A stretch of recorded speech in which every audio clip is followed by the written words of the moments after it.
I'm Claire Bennett, 29, and I'm sitting in a one-bedroom apartment I can finally afford after 3 years of living on rice and borrowed time all so my parents wouldn't lose their home. I used to think being the dependable daughter meant I mattered. But no matter how much I gave, it was always my sister Lily. They celebrated the artist, the favorite, the one they thought was saving them. For 3 years, I secretly sent $5,000 a month to cover their bills, skipping meals, selling my car, and working weekends. But when my father stood in front of our entire family and praised Lily for my sacrifice, mocking the only birthday gift I could afford, I finally broke. I told the truth, out loud, in public. What came next wasn't gratitude, it was denial, backlash, and a silence deeper than I ever imagined. Before I share what finally made them see me, and what I did when they didn't drop a comment and let me know where you're watching from. And if you've ever had to fight for your place in your own family, hit like and subscribe. You're not alone. I used to think being the eldest meant being trusted. That if I did everything right, kept my grades up, helped out around the house, stayed out of trouble, my parents would see me. Not just notice me, but really see me. But from as early as I can remember, that was never how it worked in our home in Raleigh, North Carolina. My father Thomas worked in construction long hours under the sun, always coming home with scraped knuckles and a limp in his step. My mother Margaret was a part-time elementary school teacher. They were good people, hard-working and exhausted by life's demands. And somehow, through all of that fatigue, they always seemed to have an endless well of patience for my younger sister Lily. Lily was the golden child, and everyone knew it, even if no one dared say it aloud. She had that effortless kind of beauty that made strangers smile and teachers linger a little longer when praising her work. Her hair was the color of sunlight, her eyes a bright cerulean blue, and her voice, soft, sweet, always perfectly timed for admiration. Where I was methodical and cautious, Lily was dreamy and magnetic. Everyone seemed drawn to her orbit, neighbors, friends, our parents most of all. Growing up, I was the one who remembered dentist appointments, packed lunches, and field trip forms, not just for me, but often for Lily too. When she lost her ballet slippers the morning of a recital, I skipped breakfast to help her search. When she forgot her science project, I was the one who ran it to school during my own lunch break. No one asked me to do those things. I just did them believing that one day my quiet consistency would matter as much as Lily's glow. Every August we'd go back to school shopping. Lily would come home with new shoes, notebooks with glittery covers, and a backpack so bright you could spot it from the parking lot. I'd get a single new shirt, always neutral, always practical, and was expected to make do with her hand-me-downs, even if they didn't fit quite right. When Lily wanted to try dance lessons, my parents enrolled her in the best studio in town. They bought her new leotards and attended every recital with cameras in hand. When I asked about joining the academic decathlon, which cost only $25, I was told, "Now's not the time for extras."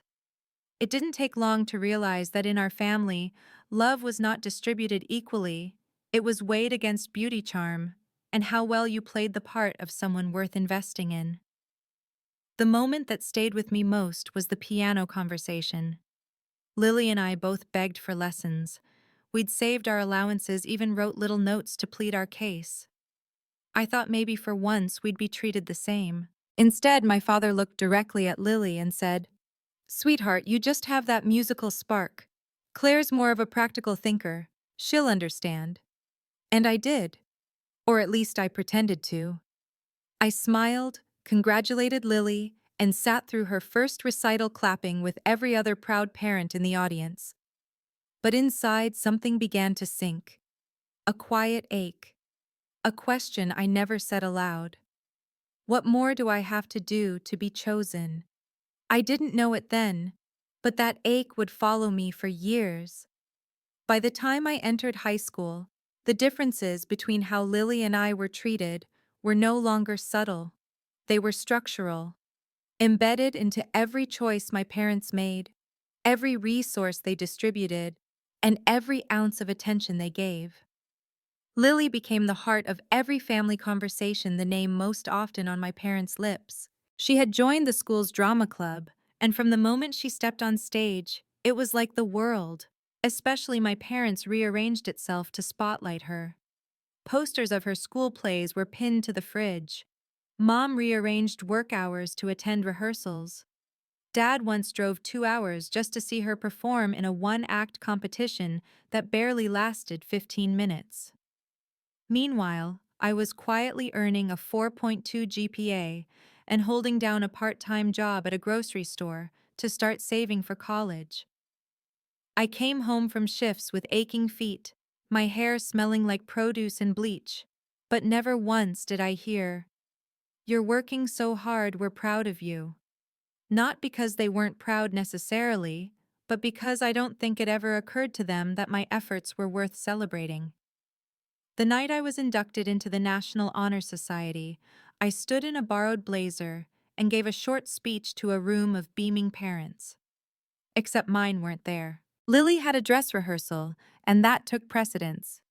I clapped politely for my classmates' families and walked home alone that evening, carrying a certificate that would eventually be folded into a drawer no one opened. Then came the scholarship. I'd won $500 for academic excellence, a small sum, but it meant everything to me. I asked if we could go out to dinner to celebrate. Nothing fancy, just a meal together. But that same night, Lily had a date and needed the car, so dinner was postponed. Indefinitely. I told myself it was fine, that I didn't need a dinner or a frame-worthy moment. But part of me couldn't help wondering why Lily's performances warranted fanfare while my milestones passed like whispers in a crowded room. Still, I held on to the belief that maybe, just maybe, things would change once we reached adulthood. I thought that once the glitter of high school wore off, once we entered the real world, my consistency would count for something. That finally my parents would see the years of showing up, not just for myself, but for them, and for Lily, and treat me with the same pride and attention they gave her so freely. That hope carried me through college applications. Lily had her heart set on a prestigious private art college in New York. Tuition, room, board, it totaled nearly $50,000 a year. When she was accepted, it was as though our parents had won the lottery. There were cheers, toasts, and immediate planning sessions. Loans were co-signed without hesitation. My mom took on a second tutoring job just to help with Lily's supplies. Dad called extended family, bragging about her natural gift. I, on the other hand, applied to public state schools. I researched scholarships, filled out FAFSA forms on my own, and worked extra shifts at the grocery store to save whatever I could. When I brought up my financial aid package, my parents smiled with a kind of patronizing pride and said, "We're so proud of how independent you are, Claire. You've always figured things out on your own." That was the message, plain and simple. Lily's future was a family investment. Mine was my personal responsibility. It was both sobering and clarifying. There would be no fairy tale turn, no sudden shift where my family saw me as equally deserving of their time, money, or energy. I wasn't the child they championed, I was the child they relied on not to need championing. But instead of breaking me, that truth hardened something inside me. It made me even more determined to build something that no one could ignore. If love, support, and recognition weren't freely given, then maybe success, real undeniable success, would finally force them to see me. So I packed my bags for college. No send-off party. No "we're going to miss you" tears. Just a quick hug, a checklist for utilities, and a promise to keep them updated. Lily's art supplies were packed in new luggage with matching tags. My dorm essentials were stuffed into secondhand suitcases I'd bought from a yard sale. On the drive to campus, I looked out the window and made myself a silent promise I would work harder than anyone else. I would achieve more than anyone expected. And one day, they would have no choice but to notice. But what I didn't yet understand was that being noticed isn't the same as being loved. And sometimes the harder you try to earn someone's pride, the more invisible you become. By the time college began, Lily and I had diverged into two separate worlds, one carved from privilege, the other shaped by necessity. And while we both technically left the same household, we didn't leave with the same tools. Lily's world was vibrant and curated like one of the art installations she admired. She moved into a private liberal arts college in upstate New York, with a full set of matching luggage dorm essentials, handpicked from high-end catalogs, and a tuition package covered entirely by our parents. They never hesitated. Not once did they ask her to compromise or consider state school. She had a dream, and they adjusted reality to make it fit. Mine was less a dream and more a blueprint. I chose a public university in state. It was affordable relatively, and I could keep my part-time job. I didn't expect help, because by then I understood the unspoken rule Claire will figure it out. And I did. Between student loans, work, study, grocery store shifts on weekends, and a patchwork of scholarships, I made it work. Barely. I remember my first week in the dorms walking the long hallway of peeling white paint carrying plastic tubs labeled with my initials in black Sharpie. My roommate's parents were still there helping her decorate hanging string lights, setting up a mini fridge. I unpacked alone. No one sent me with a care package, a dorm warming card, not even a text to check if I'd settled in. I told myself it didn't matter. After all, this was what I'd chosen: independence. But the truth is, no child chooses to go unseen. Lily's updates, on the other hand, became the highlight of every family call. Her new professors, her projects, her incredible sensitivity to color. When she sent home paintings, my parents cleared space in the living room to hang them. When I sent home honor roll updates or job offers, they replied with quick thumbs-up emojis or one-line emails. "That's great, Claire. Keep it up." They didn't mean harm. At least I don't think they did. They just never realized that praise, when unevenly distributed, can feel like silence. And silence over time can feel like rejection. By sophomore year, I was working 30 hours a week while carrying a full class load. I skipped meals, walked to work in the snow to save on bus fare, and bought used textbooks 2 editions out of date. But every time I thought of quitting or taking fewer credits, I pictured the look on my parents' faces when they talked about Lily. The pride in their voices. The way they said her name like it was an achievement. And I'd keep going. My graduation was small, held in the university's field house with rows of folding chairs and a rented cap that left an imprint on my forehead. I paid the graduation fee myself. My parents didn't attend. Lily had an art showcase that same weekend, and they wanted to be there for her. I said it was fine, that they should go. But sitting alone in the bleachers afterward, watching other students hug their families, I couldn't help but feel the weight of all the years I'd been strong without recognition.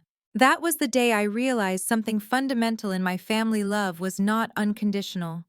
It was curated, selective, often accidental. And if I wanted to matter in the way Lily did, I would have to build something undeniable, something so solid they couldn't help but see me. So I did. I graduated with honors and a degree in marketing. I accepted the first job offer I received: entry-level, modest salary, long hours, but it was a foot in the door. I moved into a studio apartment that barely fit a twin bed, but it was mine. I lived on instant noodles and spreadsheets and ambition. I said yes to every project, stayed late without being asked, and volunteered for roles no one else wanted. Because I wasn't just building a career, I was building evidence that I mattered, that I was worth seeing. But what I didn't know then was that evidence alone wouldn't change what had been silently decided in my family years ago: that Lily was the center and I was the scaffolding. And as I started sending money home quietly, anonymously, instinctively, I didn't yet understand how deep that scaffolding would have to go before it finally cracked. My first apartment after graduation was just east of downtown Raleigh: 400 square feet of chipped linoleum floors, a Murphy bed that creaked when it folded down, and a kitchenette so small I could reach the fridge and the sink at the same time without moving. Rent was $650 a month, which after student loan payments, utilities, and groceries left me with little else. But it was mine, my space, my effort, my proof that I could do it on my own. I remember furnishing that apartment like I was curating a life from leftover secondhand dishes, a wobbly coffee table I built from a kit, a thrifted couch with a tear I patched myself. Every purchase was considered budgeted and often delayed. I'd make a pot of chili that could last 5 nights. I collected coupons like currency. I told myself it was temporary, that this chapter was simply what ambition looked like before it bore fruit. And while I was building something real with grit and sacrifice. Lily moved back home. She returned from her prestigious art college with a degree in fine arts and no plan. Our parents welcomed her back into the house without question, converting her old bedroom into a studio, buying her canvases, brushes, and whatever she said she needed to stay inspired. She painted through the day, scrolled Pinterest through the night, and spoke about creative freedom while Mom clipped coupons at the kitchen table. At family dinners, she'd prop her new artwork on the sideboard like centerpieces, and my parents would gush over her brushwork and sensitivity. She sees the world differently, Mom would say, as if Lily had unlocked a level of existence the rest of us couldn't access. They hung her paintings throughout the house, displayed them for visiting friends like rare heirlooms. When the conversation occasionally turned to me, my marketing campaigns, my small wins at work, it lasted maybe a few minutes before being gently redirected. "That's great, Claire." Dad would say, "You've always been good with numbers." Then back to Lily, her color palettes, her gallery dreams. I never interrupted. I never demanded more. I had trained myself too well to be the one who didn't need praise. It was around this time that I noticed things shifting at home, not emotionally, but financially. Dad's work in construction was becoming more sporadic. His back pain, once a quiet complaint, now required prescription medication and physical therapy. Mom had started tutoring after school hours, sometimes on weekends.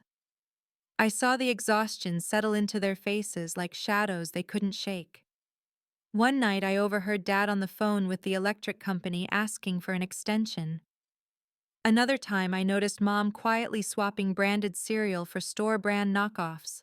They never said anything directly, they didn't ask for help, but the signs were there.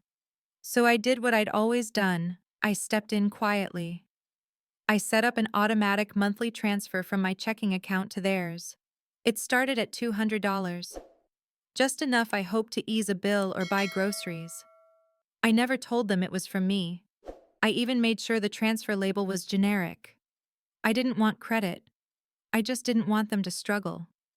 At first they were puzzled.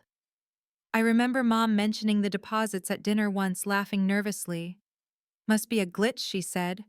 "Or maybe Lily set something up and forgot to tell us." And just like that, Lily became the hero again. They praised her generosity, her quiet maturity. "She's growing into such a compassionate young woman," Dad said one night, "helping us out while still chasing her dream." I smiled, nodded, took another bite of the dinner my money had helped provide. I told myself it didn't matter who got the credit, that the important thing was the help itself. But a part of me, some small, tired part, felt the sting. I had spent years making sacrifices so quietly that even when I gave invisibly. And Lily, she didn't correct them. She never pulled them aside to say, "It wasn't me." She just smiled, let them believe it, and went back to painting. It wasn't jealousy. It was something deeper, more painful. A feeling of being used as a foundation no one ever bothered to name. The structure stood because of me, but no one could see the beams I had laid beneath it. And as I increased my monthly transfer to $400, then $800, then $1,000, that feeling only grew stronger. They were surviving because of me, but they were thanking her. And I had no idea how far I would push myself before I finally broke. By the end of that first year, I was sending $1,000 a month to my parents. It was never discussed, never acknowledged, at least not to me. They continued believing it was Lily. And she, whether out of comfort, cowardice, or calculation, let them. I told myself the arrangement worked, that what mattered most was their stability, not who they thought was providing it. But there's something uniquely painful about watching someone else be praised for your sacrifice, especially when that person is already holding all the light in the room. I remember sitting at a family dinner one evening just before the holidays. The table was warm and loud, the air thick with the smell of roasted vegetables and slow-cooked ham. I had spent the morning clipping coupons to buy groceries for my own fridge, only to hear my father boast about the Christmas ham Lily's contributions had made possible. "We'd be in real trouble if not for our girl," he said, smiling across the table at her. "You've kept this family afloat." I watched her smile. Not overly proud, not smug. Just accepting. Comfortable in a praise that didn't belong to her. She said nothing. Didn't correct him. Didn't glance at me. And that more than anything was what broke something inside me. Because up until that point I had clung to the idea that Lily didn't know. That maybe she assumed our parents knew the truth, and the silence was just miscommunication, not a lie. But that dinner proved otherwise. She knew exactly what she was doing, and I was complicit. Still, I said nothing. I kept showing up. I kept working overtime. I kept eating dollar store ramen and skipping outings with coworkers so I could free up more funds each month. Because that's what I'd always done, carry the load quietly. The only person who seemed to notice something wasn't right was Ethan. We'd met at a coffee shop near my office. He was a software engineer, soft-spoken, attentive with a way of listening that felt like safety. In the beginning, I tried to keep things light, but Ethan saw through people the way most people saw through windows. He noticed the exhaustion behind my polite smile, the way I always offered to split the bill even when he insisted, the way I'd flinch whenever he asked about my family.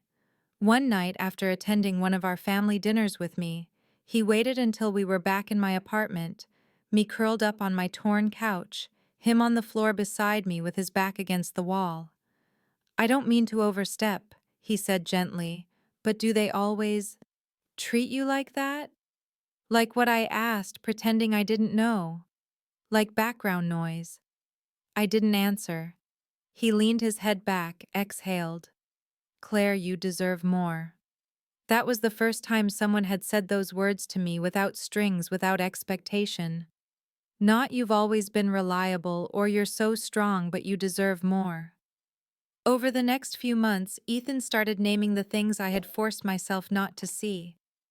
How I was praised only for being practical. How my stories were cut short.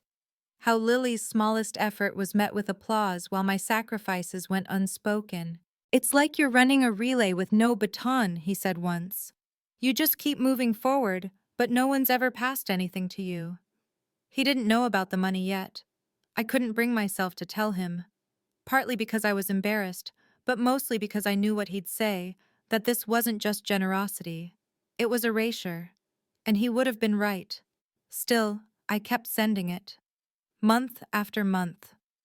My apartment stayed cold in the winter, my shoes developed holes, and my weekends became a rotation of freelance projects and side hustles. But I told myself it was fine, that I was being a good daughter, that this was what loyalty looked like. But loyalty without recognition eventually starts to feel like servitude. And though I didn't say it out loud yet, the question had already started forming in the back of my mind. How much more of myself would I have to give before anyone even noticed I was bleeding? The answer was coming. But first, it would take a birthday mine for everything to unravel. I never expected fireworks or a banner. I wasn't hoping for a party or a wrapped box with a ribbon. I just wanted someone to remember. That's all.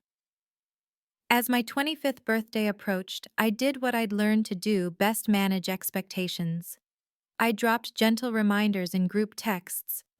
I mentioned casually during dinner the week before that I had taken the day off work. I even left a voicemail for Mom the night before saying, "No big plans tomorrow, just hoping for a quiet day." I was trying to give them a chance, a space to choose me, to show up. The morning of my birthday came quietly. I made coffee in my chipped French press and sat by the window of my tiny apartment, watching the sky shift from gray to gold. No calls, no texts. I told myself people were just busy. By noon, I'd answered work emails out of habit, vacuumed the carpet, and reorganized my spice rack, anything to keep my hands full, anything to keep my mind from noticing the silence. It was around 4:00 p.m. when my phone finally lit up. It was Lily. Not to wish me happy birthday, not to ask if I had plans. She wanted to talk about the surprise party Mom and Dad were throwing for her. Her 22nd birthday was the following weekend, and they had gone all out decorations, catering a custom cake, even a playlist curated just for her. She was calling to ask if I could help her design the invitations. She talked for 20 minutes. I barely said a word. I just listened, nodding, even though she couldn't see me. I smiled, even though my chest was slowly caving in. Toward the end of the call, I cleared my throat and said softly, "Hey, just so you know, today's actually my birthday." There was a long pause. Then came a light laugh, the kind people give when they're embarrassed, but don't want to dwell on it. "Oh, wow. I totally forgot. I've been so busy with all this party stuff. Happy birthday, Claire." She didn't ask how my day was going. Didn't ask if I wanted to be included in her celebration. She offered no apology, just a cheerful wish and a quick, "I've got to run," before the line went dead. I stared at my phone, then placed it face down on the kitchen table. The air in my apartment suddenly felt smaller, heavier, like it knew something I didn't want to admit. That I wasn't just overlooked. I had become completely invisible. When Ethan arrived later that evening with takeout from my favorite Thai place and a single white daisy in a mason jar, I didn't tell him what happened. Not right away. I just let him hold my hand as we ate on the couch, the sounds of the city humming outside the window. It wasn't until we'd finished our meal and he asked, "Did your family call that the dam cracked?" "They forgot," I whispered. He didn't respond right away. He didn't try to fix it or offer hollow comfort. He just moved closer, placed his hand on my back, and let me sit with the truth. That night as I lay in bed, I thought about all the birthdays I had remembered, the cakes I had helped bake for Lily, the gifts I had saved for months to buy, the parties I had helped clean up after while our parents gushed over her popularity and charm. I thought about the thousands of dollars I had sent home, the nights I had skipped dinner to keep the power on in a house I no longer lived in, the praise I had watched Lily receive for sacrifices she hadn't made. And then I thought about that phone call, how easily I was forgotten, how quickly the day meant for me became just another errand on someone else's list. It didn't matter how many zeros I transferred. It didn't matter how quietly I carried the family's burdens. If love was measured by visibility, I was bankrupt. The next morning, I increased the monthly transfer to $1,500. I don't know why. Maybe it was one last hope that the weight of my giving would eventually be felt, that something would finally shift. But deep down, I knew the truth. No one can see what they've trained themselves not to look for. And I was no longer sure I wanted to be someone they only remembered when they needed saving. There's a moment when fatigue stops being temporary, when it stops feeling like something you can fix with a nap or a long weekend. It seeps in quietly through the spaces where resentment festers and recognition never arrives. By the winter of my 26th year, that fatigue had taken root in every part of me. Dad's condition had worsened. The fall from the ladder had damaged more than just his back. It had fractured the foundation of their household.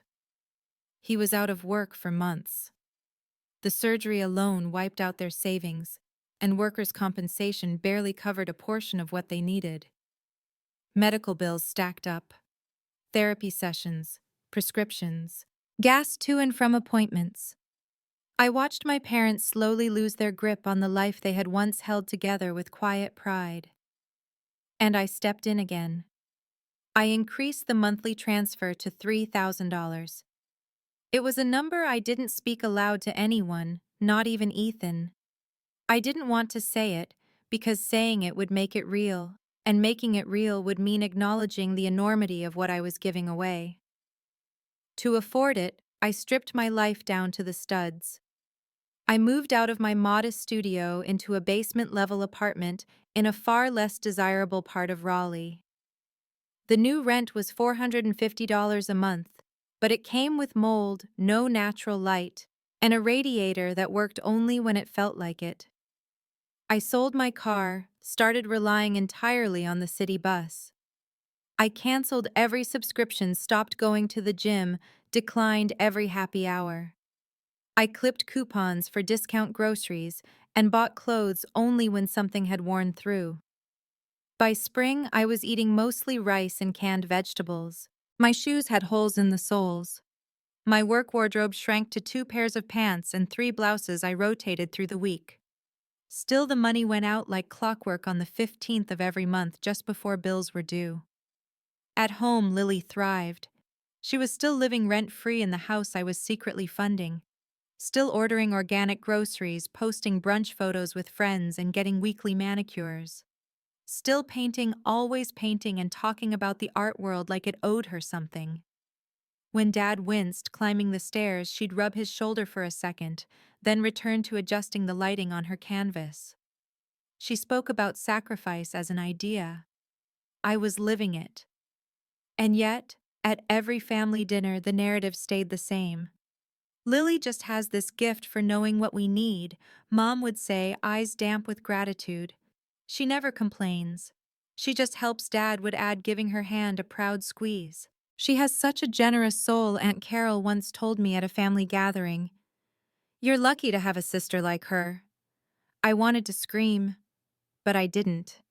Because no one screams when they know the room has already decided who deserves to be heard. Instead, I kept showing up, kept working, kept disappearing a little more with each month that passed. Ethan, to his credit, never stopped noticing. He saw the weight loss, the dark circles the nights I fell asleep during movies, and the mornings I woke up too early to finish freelance projects. He offered to help financially. I refused. Not out of pride, though there was some of that, but because I was ashamed. Ashamed that I was pouring myself out into a family that didn't even know they were drinking from me. You're not just tired, he said one night as I nodded off over takeout. You're drained. Completely. You're keeping them afloat while drowning quietly. I looked at him and wanted to say, I know. I wanted to say I'm scared, but what came out was, it's just a hard season. It'll pass. It didn't pass. I had been telling myself the same lie for years, that it was temporary, that eventually they'd see, that somehow this invisible sacrifice would grow into visible love. But the truth was, I was burning at both ends while Lily basked in the warmth, and no one had even noticed the smoke.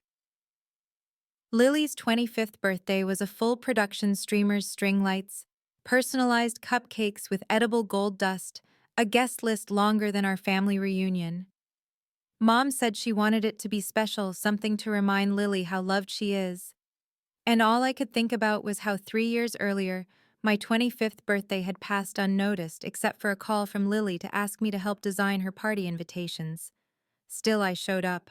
I always did. The backyard had been transformed, white canopies stretched over long tables.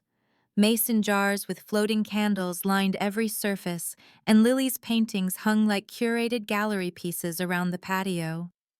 I arrived with a small wrapped box and an envelope. The gift was modest, a discount store picture frame, and the only cash I had left that month, $48. It was everything I could afford after paying rent, utilities, and sending the usual $5,000 to my parents. That month had been especially tight. I'd skipped dinner 3 nights just to stay afloat. I told myself Lily wouldn't care, that she would understand the gesture, the thought behind it. I was wrong. The gift opening started late in the afternoon. The whole family gathered around the display table like it was Christmas morning. Lily opened designer handbags, luxury art supplies, a gift certificate to a weekend spa retreat. Each unwrapping was met with gasps and applause. Then she reached my box. She unwrapped it gently, smiled, said, "Thank you, Claire. This is really thoughtful." And for a moment I breathed. Then Dad picked up the envelope I'd taped to the side. He pulled out the cash, squinted, and said loud enough for everyone to hear, 60 cents. That's it. I froze. He held the envelope up, letting the bills flutter for effect. Your sister sends us $5,000 a month, and this is what you give her for her birthday. Laughter didn't come. Not right away. Just silence. Heavy. Sticky. 30 pairs of eyes turned to me, some wide with disbelief, others narrowing in confusion, maybe pity. I felt like I had stepped outside of myself, like I was watching a scene from a life I'd tried so hard to make invisible, now suddenly and brutally exposed. "I'm sorry," I said, my voice dry and cracked. "That money you've been receiving every month? It wasn't from Lily. It was from me." The silence that followed was suffocating. Dad blinked, frowning. "What are you talking about? I've been sending the money," I said again, firmer this time. "For 3 years, since your injury. I've been covering everything, bills, groceries, even some of the party costs. I just never put my name on it." Across the circle, I saw Lily's face go pale. Mom stepped forward, arms crossed. "Why would you lie like this? Why try to steal credit from your sister?" Her voice was sharp, cold, like I had just confessed to a crime instead of a sacrifice. "I'm not lying," I said. "I can show you bank records, transfers, dates, everything." Dad shook his head, laughing nervously. "Don't make this ugly, Claire. Don't ruin her birthday with whatever this is." I looked around. No one moved. No one said a word in my defense. Even Lily, standing in the center of it all, wearing a new dress, holding a box of gold-tipped brushes, said nothing. She didn't correct them. She didn't admit the truth. She just lowered her gaze and let the lie sit there like a crown on her head. That was the moment. Not the insult. Not the disbelief. The silence. It confirmed what I had known deep down, but refused to face that my family didn't just misunderstand me. They didn't see me at all. I set the remaining unopened gift back on the table, turned, and walked out of the party. Behind me, I heard Dad say something about drama. I heard laughter resume. I heard the celebration begin again, as if I had never been there in the first place. That night in my apartment, with no heat, no lights, except for a single desk lamp, I opened my banking app and canceled the automatic transfer. 3 years of silence, 3 years of sacrifice. And for the first time, I kept the money for myself. The relief was instant, terrifying, but also freeing. Because maybe walking away wasn't betrayal. Maybe it was finally telling the truth, not to them, but to myself. For the first 2 weeks after Lily's party, I heard nothing. No calls, no texts, no attempts to clarify or confront. Just silence so thick it felt like being buried under glass. I kept checking my phone, half expecting some version of an apology, or at least an acknowledgement. But there was nothing. At first I thought maybe they needed time. Time to process what had happened. Time to look at the bank records I'd offered to show them. Time to sit with the idea that the narrative they had clung to so tightly for years might not be true. But silence, I've learned, isn't always absence. Sometimes it's strategy. Sometimes silence says, "You embarrassed us. So now you don't exist." Meanwhile, I was breathing differently. Not better, not exactly, but freer. For the first time in 3 years, I had my full paycheck. I bought groceries without calculating every cent. I replaced the shoes I had duct taped twice. I let myself buy a small space heater to keep my freezing apartment livable. I even took Ethan out to dinner. Nothing fancy, just a meal where I didn't wince at the check. He noticed the change immediately. You seem lighter, he said, watching me stir honey into my tea. I shrugged. Maybe I'm just tired of pretending it doesn't hurt. He reached across the table, took my hand, and said what I hadn't dared to say out loud. You did the right thing. Even if they never admit it, you did the right thing. But even right things come with backlash. The first wave hit on a Tuesday evening. Voicemails started piling up, first from Mom, then Dad, then Lily, then Mom again. Claire, please call. There's something wrong with the account. We don't know what happened. We need to talk. I didn't answer. I wasn't ready. Then came the third message from Lily. Her voice was unusually quiet. Mom and Dad are freaking out. They thought the money would still come this month, and I didn't know what to say. I told them I didn't know anything. I'm sorry. I should have said something at the party, but you could have just told them the truth privately, Claire. It didn't have to go like that, didn't it? Because I had tried quietly, I had hinted, I had waited, I had hoped. The public moment wasn't born out of bitterness, it was born out of finally being pushed to a place where silence had turned into erasure. The next day, Dad called directly. No voicemail this time. When I picked up, his voice was different, tired, but also cautious. Claire, he said, we checked the bank records. It was you. I didn't say anything. I wanted to know what would follow, what shape the recognition would take. But instead of an apology, he sighed. I just don't understand why you didn't tell us sooner. Why keep it a secret? Why make a scene like that at Lily's birthday? I swallowed hard. Because you wouldn't have believed me if I'd told you quietly, I said. You didn't believe me even when I said it with witnesses. There was a long pause. Then came his real concern. Well, now we're in trouble. Your mom's trying to pick up more tutoring hours, but we're already behind on the mortgage. If this was about feeling unappreciated, can't we talk about that and move forward? But we need that money, Claire. And there it was. Not thank you, not we're sorry, not we didn't realize what we were asking of you. Just we need you to go back to sacrificing. I listened, I nodded, I didn't argue. But when he asked gently, almost like a favor, if I could restart the transfers just until we get back on our feet, I said something I never thought I'd hear come out of my own mouth. No. He didn't yell. He didn't beg. He just said, okay, and hung up. But I could feel it through the silence, through the fragile quiet that followed, that something had shifted. I had refused, and the earth miraculously hadn't swallowed me whole. Ethan hugged me that night like someone who understood the weight of an entire identity unraveling and reforming all at once. You didn't just say no to your dad, he whispered. You said yes to yourself. It didn't feel like triumph. It felt like grief. The grief of letting go of who I thought I had to be to earn love. The grief of realizing that maybe they would never choose me the way I had spent years choosing them. But also in that grief there was clarity. The silence from my family wasn't emptiness. It was space. And I had finally stepped into it for me. In the weeks that followed my no, the quiet broke, but not in the way I hoped.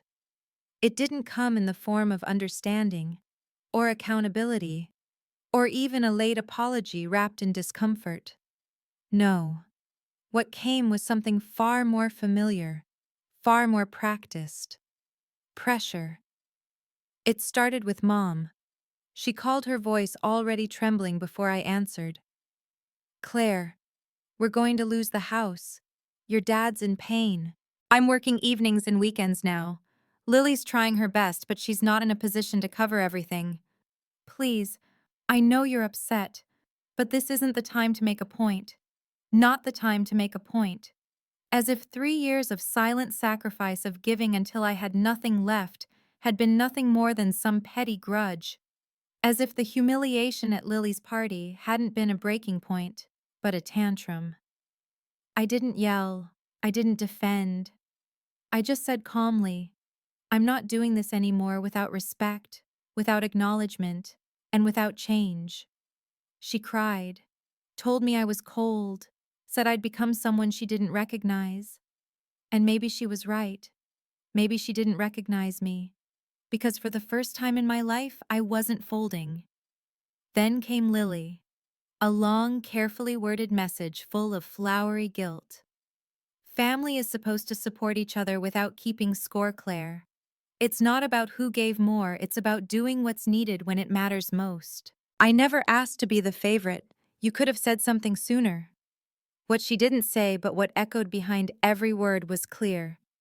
You're making this uncomfortable. You're ruining the illusion we all relied on. I didn't reply.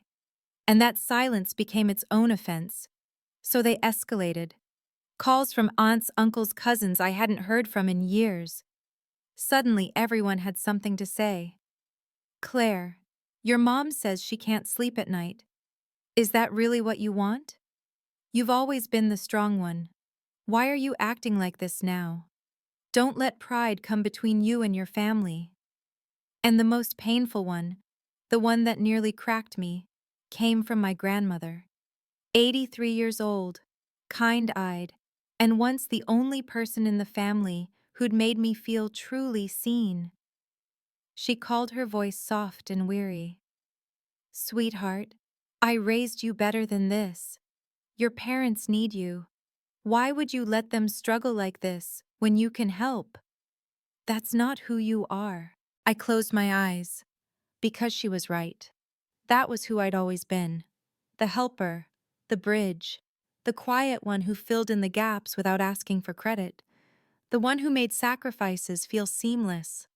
But that girl was exhausted, and what no one wanted to admit was that they didn't miss me. They missed the version of me who kept them comfortable. I tried to explain it to her, told her about the bank transfers, the rent I couldn't afford, the nights I skipped meals while my sister was praised for money she never gave. But she didn't want to hear it. I don't care about who gave what, she said. I care about love. And love means doing what needs to be done even when it's hard. I hung up the phone with hands shaking, not because I was angry, but because I felt the old version of me trying to claw her way back in. The girl who would have apologized, the girl who would have picked up the burden again just to make the room feel warm. But Ethan found me that night curled on the couch, tear-stained and silent, and he reminded me of something simple and undeniable. You're not asking for applause, he said. You're asking to matter. And in a family where love was always conditional on silence, mattering felt like rebellion. So I stayed quiet. I let the pressure come. I let them label me selfish, cold, ungrateful. Because sometimes protecting your peace means accepting that people will tell your story wrong. And sometimes being the villain in their version is the price of being the hero in your own. 3 months. That's how long it took for the silence to turn into struggle, real, tangible, unavoidable. Without the money I'd been sending, the scaffolding of their lives started to show cracks. My father's part-time hours at the construction site weren't enough to cover the mortgage. My mother took on every tutoring student she could find, her once tidy evenings now filled with flashcards and lesson plans spread across the dining room table. Their smiles, once performative, started to slip. And Lily, my sister, their golden girl, faced something she'd never known before: consequence. With no one left to silently bankroll her studio lifestyle, she was forced into a world she had long ignored. She applied for jobs reluctantly at first. Gallery assistant, art teacher, graphic designer, anything with a paycheck. Eventually, she landed a full-time position at a local design firm, $35,000 a year, a cubicle with fluorescent lighting, and a boss who didn't care about her artistic temperament. For the first time, she had to be somewhere by 9 a.m. For the first time, she had to earn what she consumed. And more importantly, for the first time, she had to contribute. $800 a month. That was her new household share. I didn't hear this from her directly. I heard it from a cousin at a family barbecue I didn't attend, who whispered it to me later like a piece of gossip that was finally safe to share. Lily was overwhelmed, tired, unprepared. She'd been crying in the break room. She was learning what it meant to carry weight with no one to catch you. And while I didn't wish that pain on her, I couldn't deny the quiet vindication that came with it. This was what I'd known all along, that responsibility, when unshared, becomes suffocation. And I had suffocated for years so Lily could breathe easy. Now she knew what the air felt like when no one else was holding it for her. But the real shift, the one I'd been waiting for, came on a rainy Wednesday evening, when my mom called with a different tone in her voice. "Claire," she said softly, "we'd like you to come for dinner this Sunday. Just dinner. No expectations. Just a conversation." There was something in the way she said it. Hesitation. Weariness. Maybe even humility. I told her I'd think about it. And I did. Not out of pettiness, but because I had finally learned that my presence was something to be considered, not assumed. That Sunday, I walked into the house that still smelled like old carpet and cinnamon candles, and everything felt smaller, the corners dimmer, the tension quieter. Dinner was simple: pasta, garlic bread, no decorations, no celebrations, just food. We ate mostly in silence. Lily looked tired, and not in the performative way she used to when she stayed up painting. This was real fatigue, the kind that settles in your spine and makes you question the myth of effortlessness. After the plates were cleared, Dad pushed back his chair and looked at me in a way he hadn't in years. Not as a daughter he expected to fix everything, but as a person he might have misjudged.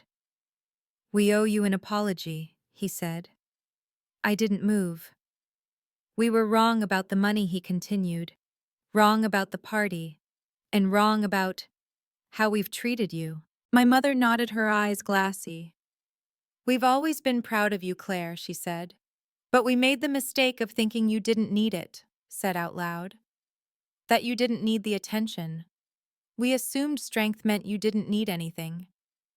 I felt my throat tighten, because for years that had been my internal monologue. "You're strong. You don't need this. You'll be fine." And I had been fine, until I wasn't. Then came the moment I didn't expect. Lily spoke. I knew, she said quietly. I knew the money wasn't from me. I should have said something. I was scared that if I gave up the credit I'd lose the only thing I was good at being. She looked up at me, and this time I saw something different. Not envy, not performance. Accountability. "I'm sorry," she said. "It wasn't perfect. It wasn't everything. But it was honest." And that was enough to begin. 2 weeks after that dinner, I resumed the payments.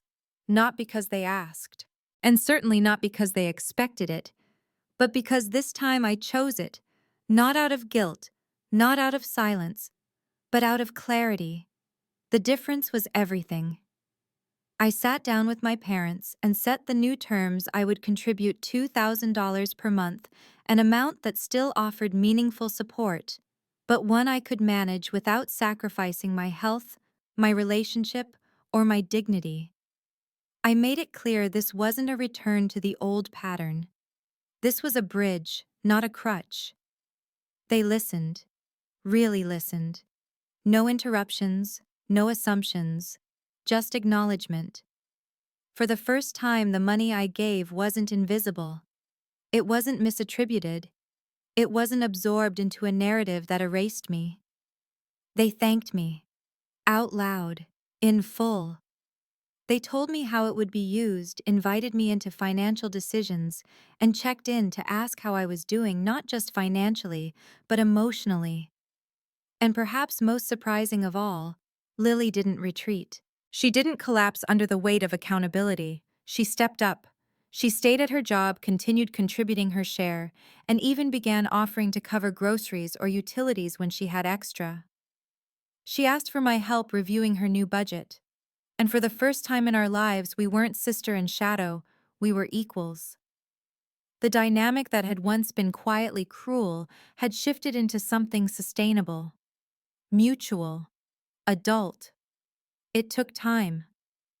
Some days still felt tentative, like we were all testing the weight of this new foundation. But the difference was visible. They saw me now. Not as the fixer, not as the fallback. As a daughter. As a woman. As someone who mattered. And in that recognition, I found space to breathe. I moved into a better apartment, small but full of light. I started saving again. I took weekends off. I laughed more. I lived more. And Ethan, who had stood beside me through every quiet unraveling, was still there, reminding me every day that love should never require erasure. Eventually, my dad returned to full-time work. My mom scaled back her hours. Lily got a raise. And when I finally told them I'd be reducing my contributions over the next few months, they didn't flinch. They nodded and said, "You've done more than enough." Because finally they believed it. And so did I. For years, I thought love meant disappearing to keep everyone else afloat. But the truth is, love that erases you isn't love at all. It's expectation masquerading as virtue. What I've learned is simple, but everything. Your worth is not measured by what you give up for others. It's defined by how honestly you stand in your own space and how bravely you ask to be seen in it.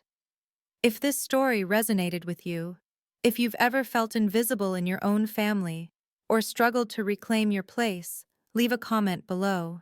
I'd love to hear how you found your way back to yourself. And don't forget to like, share, and subscribe for more true stories about healing identity and the quiet power of standing your ground. You are not alone, and you deserve to be seen.